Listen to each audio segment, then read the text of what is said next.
In this video, I want to break down a gold trade setup that was actually clean, and it was 1 to 2 risk to reward ratio. It was a good trade. I couldn't take it because of my trader, MetaTrader 5. If you know about it, if you're a trader, you probably know what I'm talking about. But there was some issues going on, so I couldn't place a trade, and I didn't know that until everything was already done. My bias, my confluences, and everything.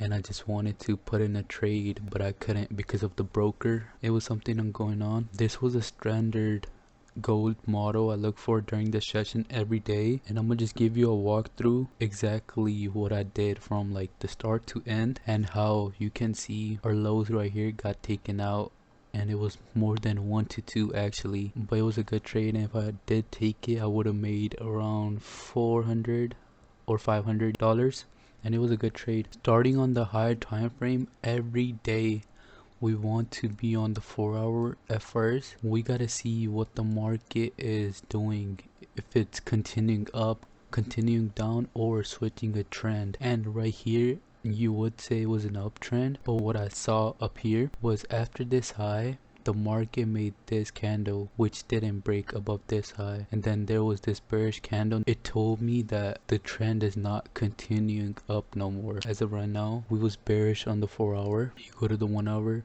same thing here. This high is not breaking and the market was going down, which it did right here, and this makes an inverse fair value gap. So I doubt the market gonna go up tomorrow because we have a break of structure, we have a inverse fair value gap, so I don't think the market will go up tomorrow, but that's for later. After this we mark out the hourly lows, hourly highs, and again it's usually the same thing as the session highs and lows.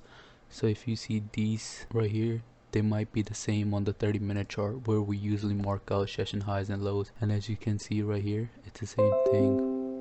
And then I did mark this 1 hour high because it was there, and then we just wanted to mark it out.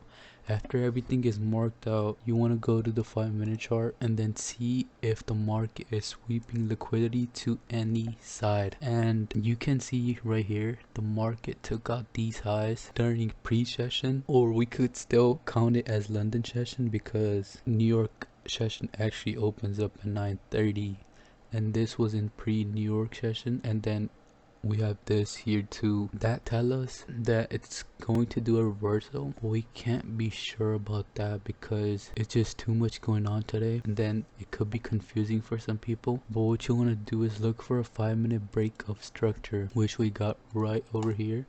After this candle closed, second confluence, this was a confirmation confluence that the market is reversing. The second confluence for continuation to the downside, we want a fair value gap, and in this case we have this big ass gap right here, and it makes a fair value gap until here. It doesn't close above it, so that's our second continuation model telling us that market is continuing down. And another thing you do, the third confluence you look for after your fair value gap gets respected, you going to see a kind of an uptrend on 1-minute chart, which you see right here, and you want to look for a break of structure to the opposite side you're taking a trade of, right? So you see a break of structure here goes up, and then you want to look for a break of structure to the downside, to the side you're actually taking a trade to. There's a lot of break of structure you could use, but I use this one right here, this break of structure, and I entered right here, and that was it. That was all of our confluences being hit. Go to the 5-minute chart,